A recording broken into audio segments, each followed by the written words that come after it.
आजकल ये प्रचलन हो गया है कि परीक्षा होगी, परीक्षा के बाद में आंसर की बताएंगे, आंसर की बाद में कट ऑफ भी बताएं।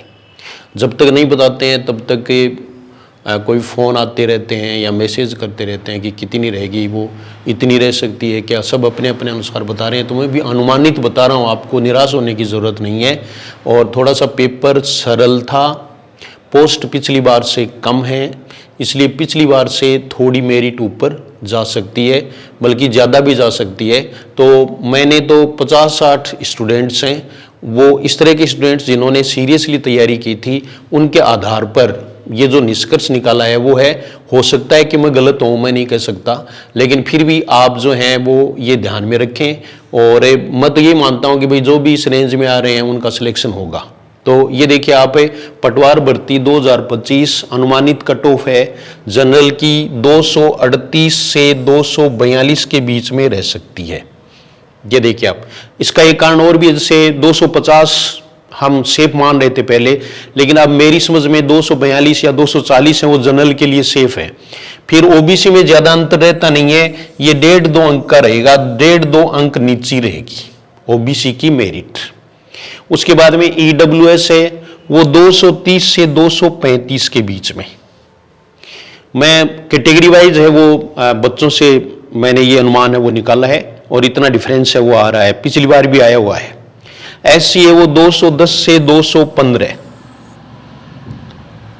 एसटी है इसकी मेरिट रह सकती है 205 से 210 के बीच में, और एमबीसी है वो 220 से 225। फिर एक लफड़ा और चल रहा है, वो है नॉर्मलाइजेशन का। पिछली बार कुछ ज्यादा ही उलटफेर इससे हुआ था, लेकिन इस बार इतना होने वाला नहीं है। दोनों पेपर मुझे सरल लगे, दोनों एक जैसे से थे, लेकिन लोगों का जो कहना है उसके मुताबिक सेकंड शिफ्ट है उसको थोड़ा सा फायदा हो सकता है, ज्यादा फायदा नहीं होगा, या तो फिर नॉर्मलाइजेशन होगा ही नहीं, ठीक है। लेकिन अब तक जितनी भी जैसे एक शिफ्ट से ज्यादा शिफ्ट रही हैं उनमें नॉर्मलाइजेशन हुआ है, तो हमें मानकर चलते हैं कि थोड़ा हो जाएगा लेकिन होगा।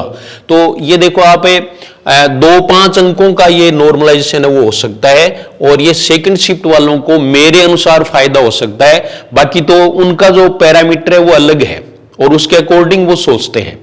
तो कट ऑफ है वो बता दिए, और मैंने भी अपना काम पूरा कर दिया। अब आगे क्या, अब आगे ये है कि एसआई की भर्ती आ रही है, उसमें आप तैयारी करें। हिंदी उसमें 200 नंबर की है, इसलिए जीएस हिंदी क्लासेज है उसकी विजिट करें, आप उसको सब्सक्राइब करें, टेलीग्राम से जुड़ें, और बहुत सारे आपको जो इससे संबंधित कोर्स से संबंधित जो टॉपिक हैं वो पढ़ने को आपको मिलेंगे।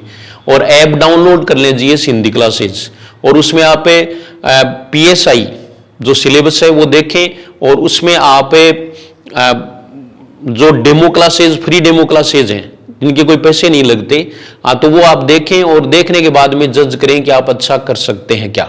जिनको हिंदी बिल्कुल नहीं आती, जो साइंस हैंड स्टूडेंट्स हैं, वो भी अच्छी तरह से समझ सकते हैं ऑनलाइन भी। और ऑफलाइन क्लास है वो आधार क्लास है, झुंझुनू हाउसिंग बोर्ड में शुरू हो चुकी है, आज ही नया बैच हुआ है, तो आप ज्वाइन कर सकते हैं। सेकंड ग्रेड वाले भी हैं, वो भी नया बैच ज्वाइन कर सकते हैं, आज शुरू हो गया है, तो उनको भी ये सूचना भी मुझे देनी थी, तो मैंने साथ साथ में कट ऑफ भी आपको बता दी।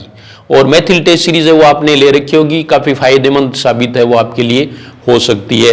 तो हिंदी के लिए आप चाहे कईयों का ये है कि जैसे 4th ग्रेड वाला तो वो हाई कोर्ट वाला है, या ये है हिंदी का वेटेज ठीक ही है, हाई कोर्ट में तो पूरा ही है, तो आप जो है वो सामान्य व्याकरण वाला कोर्स ले लें, सामान्य हिंदी व्याकरण वाला कोर्स ले लें, उससे आपकी हिंदी वो क्लियर हो जाएगी। कहने वाले 4th ग्रेड वाले तो है वो उस पार जा सकते हैं, हाई कोर्ट वाले तो हिंदी के माध्यम से ही, तो आप उसमें देख लें, और पहले के कमेंट्स वगैरह पढ़ लें कि प्रश्न आते हैं या नहीं आते हैं, बिल्कुल नॉर्मल पढ़ाया हुआ है।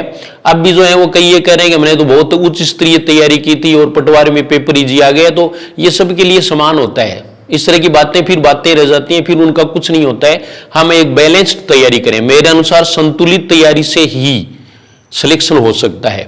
हमारा कोई भी पोर्शन है वो बेहद कमजोर नहीं होना चाहिए, नॉर्मलाइजेशन इसमें भी होना चाहिए कि आप जो है वो प्रत्येक में नॉर्मल रहें, और उसके बाद में आपका सिलेक्शन निश्चित रूप से होगा। तो ये बातें थी जो मैंने आपको बता दी। आगे अपन अभी 3rd ग्रेड और एसआई की टेस्ट सीरीज है वो शुरू करने वाले हैं, क्योंकि 2nd ग्रेड की एग्जाम है 8 सितंबर की, और उसके बाद में ये दोनों टेस्ट सीरीज हैं वो शुरू हो जाएंगे, इसलिए आप पहले इनको देखें और उससे आपका पूरा कोर्स भी हो जाएगा। थर्ड ग्रेड का कोर्स है वो भी उपलब्ध है रीट मेंस का, तो उस पर हम ज़्यादा से ज़्यादा फोकस करेंगे, तो वो आप ध्यान रखें। और सेकेंड ग्रेड की एग्ज़ाम से पहले मैं आपको 5-4 क्लास है वो इसमें कंटेंट की जरूर दूंगा, इसमें कोई शक नहीं, मुझे ध्यान में है। कुछ परिस्थितियां ऐसी हो गई मैं क्लास नहीं ले सका, अब मैं क्लास से लेने लायक हुआ हूं तो क्लास लूंगा। और आपको जो है वो विशेष रूप से शिक्षण विधियों के बारे में बहुत कुछ बताया जाएगा, और अन्य जो है उनको भी आप सब्सक्राइब करने के लिए कह सकते हैं। वैसे तो आपकी मर्जी है, ये कोई बात नहीं है, लेकिन आप पढ़ें और अपना सिलेक्शन करवाएं, नौकरी करना चाहे कहीं से भी पढ़ें, लेकिन आपका सिलेक्शन होना चाहिए, इसी कामना के साथ थैंक यू वेरी मच।